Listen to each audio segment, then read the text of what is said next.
Ever scroll through the news and see a story about like California just ignoring some federal immigration law? Mm-hmm. It's like, didn't we already figure out who's the boss, like Yep. back in the day? Right. Well, today's deep dive takes us back to the source of that tension. The Federalist versus Anti-Federalist debates. Oh, yeah. Because believe it or not, those arguments from way back in the 1780s are still shaping how power and freedom work in America today. What's fascinating is that these debates, they weren't just some abstract philosophical, Yeah. musings. They Yeah. were about like real world concerns, anxieties even, about what this new nation would actually become. Okay, so paint the picture for us. It's post-revolution, we've got the Articles of Confederation, and things aren't exactly smooth sailing, are they? No, not really. It's like imagine 13 roommates, each with their own set of rules, trying to share a kitchen and pay bills. Oh, okay. That was America under the Articles' weak central government, constant bickering between states, and no real way to enforce decisions. Yeah, sounds messy. It was a recipe for disaster. And then, bam, Shays Rebellion hits. Farmers in Massachusetts, already struggling, are getting hit with crazy taxes and debt. They're like, enough's enough, and things get well rebellious. Shays' Rebellion wasn't just a protest. It was a full-blown armed uprising that really terrified the elite. Yeah, I bet.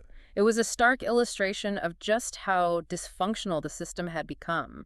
So this is where the Founding Fathers decide, all right, we need a do-over. Right. Enter the Constitutional Convention of 1787. The goal was to create a system that was both strong and stable, but also one that protected individual liberties. Yeah. But as you can imagine, hammering out those details sparked some seriously heated debates. That's where our two main players enter the scene. Yeah. The Federalists and the Anti-Federalists. They're like two teams with radically different game plans. The Federalists, led by figures like Alexander Hamilton, James Madison, and John Jay, believed a strong central government was absolutely crucial for national unity and security. Okay. Think of them as the architects of a more unified, powerful nation. On the other side, you've got the Anti-Federalist folks like Patrick Henry, George Mason, and Samuel Adams. Right. They were all about limiting federal power and safeguarding the autonomy of individual states, Mm-hmm. almost like the defenders of a more localized, less centralized vision of America. And one of the biggest bones of contention was, of course, the balance of power. The Federalists argued that a strong central government was essential for regulating commerce. I mean, imagine trying to have a national economy when each state has its own currency and trade barriers. Right. It would be chaos. Yeah. That eBay purchase from another state would be a nightmare to negotiate. Mm. But the Anti-Federalists were like, hold up, we just fought revolution to escape a tyrannical king, remember? Their fear wasn't misplaced. They'd seen firsthand how power could be abused and were Yeah. deeply concerned about the potential for the federal government to become too dominant and trample on the rights of states and individuals. And this leads us to another major flashpoint. The lack of a Bill of Rights in the original Constitution. Yeah. The Anti-Federalists were like, wait, where's the guarantee of our basic freedoms? Freedom of speech, religion, the right to bear arms, where are those spelled out? For them, this was a deal breaker. They argued that without specific enumerated rights, the new government could easily become oppressive, just like the British monarchy they had fought to overthrow. But the Federalists had a counter-argument. Right? It wasn't just that they were against freedom. No, not at all. Their argument was actually quite subtle. They worried that if you list specific rights, you might accidentally exclude others. Oh, okay. It's like if you create a list of approved colors, everything else is implicitly banned. I see their point. So they thought explicitly listing rights could actually make things less free in the long run. That was their concern. And they also argued that many states already had their own bills of rights, so those liberties were already protected at the state level. But for the Anti-Federalists, that wasn't enough. They wanted those protections enshrined at the highest level in the Constitution itself. Okay, so we've got these two sides butting heads over some pretty fundamental questions. But it wasn't just about abstract principles, was it? They were also debating very specific powers of the new government. Absolutely. And one of the most contentious was the power of the executive branch, the presidency. The Federalists, drawing on their experiences with the weakness of the Articles, wanted a president with real authority to lead. But I bet those Anti-Federalists, with their fear of centralized power, weren't exactly thrilled about a superpowered president. They imagined this scenario where the president could essentially become a king, ruling that decree and crushing any opposition. To be fair, the Federalists weren't proposing a monarchy. They believed in checks and balances. Exactly. The Federalists argued that the Constitution system of separated powers would prevent any one branch from becoming tyrannical. The president's power would be balanced by Congress, which makes laws, and the judiciary, which interprets them. Ah, that famous separation of powers. It's like rock, paper, scissors, but for government. No one branch can totally dominate. Precisely. And this is where the Federalist Papers come into play. These were essentially pro-Constitution essays, brilliantly written and cleverly designed to sway public opinion. It's like 18th century blog posts arguing for a strong central government. Not a bad analogy. These essays, published anonymously under the pseudonym Publius, delved into the intricacies of the Constitution, defending its structure and addressing the anxieties of those who feared centralized power. And some of these essays are still studied today, right? They're not just historical artifacts. Absolutely. Take Federalist Note 10, for example. Right. It's basically a masterclass in political theory. In it, James Madison argues that a large, diverse republic can actually be better at preventing tyranny than a small, homogeneous one. Wait, really? Explain that one to me. Madison's argument was that in a larger republic, there will inevitably be more factions, more diverse interest groups, and because no single faction is likely to have a majority, they'll be forced to compromise and negotiate with each other. It's like a built-in safeguard against any one group becoming too powerful. So it's like the more diverse and divided we are, the more protected we are from tyranny. That's kind of counterintuitive, but I can see how it works. Exactly. And this idea, often referred to as pluralism, is a cornerstone of American political thought even today. And then there's Federalist number 51, where Madison lays out the whole concept of checks and balances. It's like he's giving us the instruction manual for how to prevent any one part of the government from grabbing too much power. It's almost like they were anticipating all the ways power could go wrong and trying to build in safeguards from the very beginning. They were definitely students of history, and they knew that power left unchecked could corrupt even the best intentions.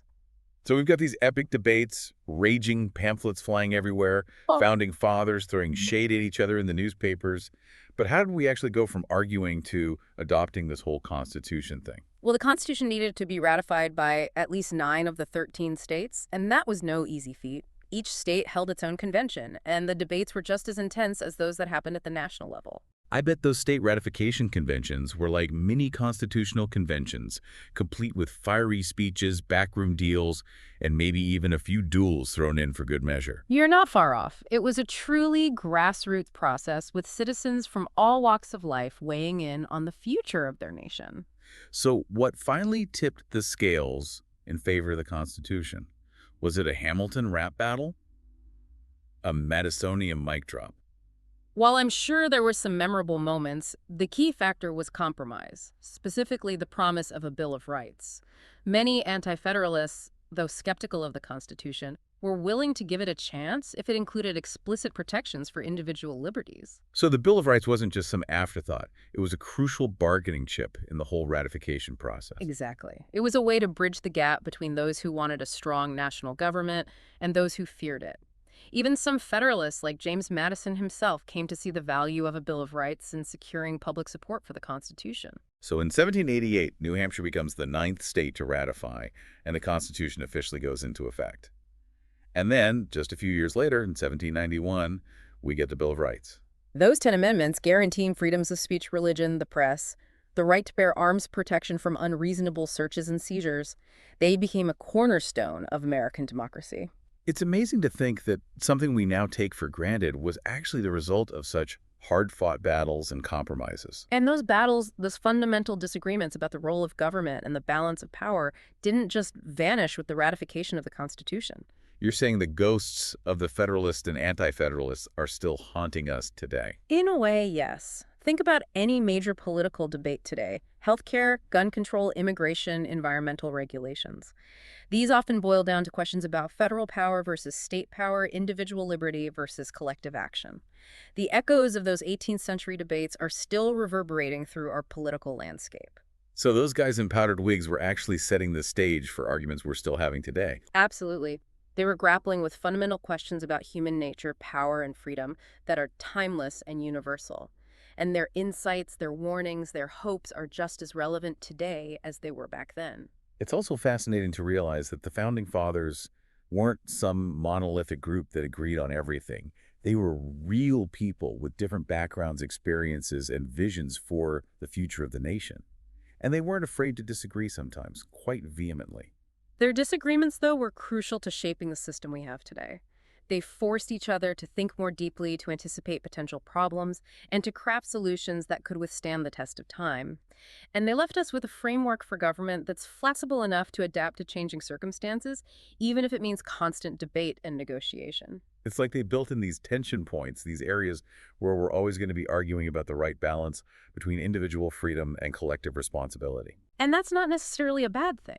It keeps us engaged, it forces us to re-examine our assumptions, and it reminds us that democracy is an ongoing experiment, not a finished product. So if we had to boil down the legacy of these debates, what are the key takeaways? Well, first, it's impossible to overstate the impact the Federalist-Anti-Federalist divide had on the development of our two-party system.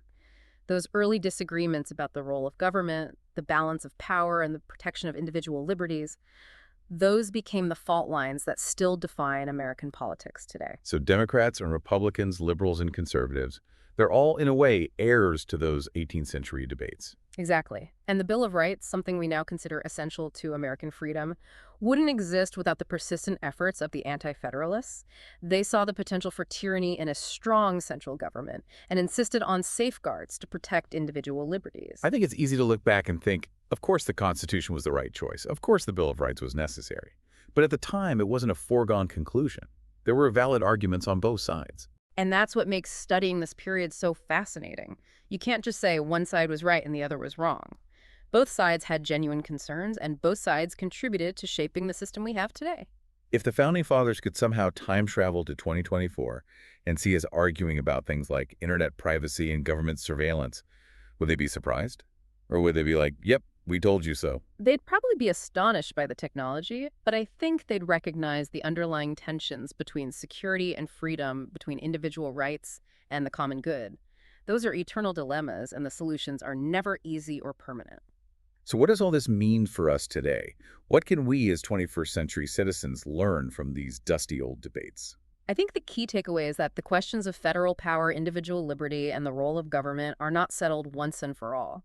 They are ongoing conversations that demand our attention and our participation. So it's not about picking a side and sticking to it, but about understanding the complexities of these issues and engaging in thoughtful, respectful dialogue about how to best address them. It's like we're all part of this giant ongoing experiment in self-government, and the manual is still being written. And that brings us to a question for you to ponder. Hit me with it. Knowing what we know now about the successes and struggles of America, imagine yourself back in the 1780s. Okay, time travel engaged. Would you have been a staunch Federalist arguing for a strong central government to unify the nation? Or would you have leaned towards the Anti-Federalists, wary of concentrated power and fiercely protective of states' rights? Ooh, that's tough. You know, part of me really vibes with that anti-federalist fear of tyranny. I mean, look at history. Look at how power can be abused. Yeah, their insistence on a Bill of Rights was pretty spot on, knowing how essential those protections have become. Right. Freedom of speech, religion, a fair trial, those are non-negotiables. But then again, I can see how a strong federal government is needed for certain things. Like we need national defense infrastructure, environmental regulation, things individual states can't really handle on their own. It's that constant balancing act, isn't it? Individual liberty versus collective action. It's a puzzle every generation has to grapple with. And there's no easy answer. It's Right. not like we can just pull a lever and say, okay, this is the perfect balance of power forever and ever. Exactly. The beauty and the challenge of the American system is that it's designed for ongoing debate and adaptation. What might have been the right balance back in the 1780s might not be the right balance today. So it's less about picking a winning side and more about understanding the nuances, the trade-offs, the constant push and pull between these competing forces. And being willing to engage in those tough conversations, even when they get uncomfortable, because that's how we ensure our system remains dynamic and responsive to the needs of a changing world. Well said. So as we wrap up this deep dive into the Federalist versus Anti-Federalist debates, what's the big takeaway for our listeners? What do we hope they walk away with? I think the most important lesson is that these debates are not just historical relics. They're a living legacy that continues to shape our political landscape and our understanding of citizenship.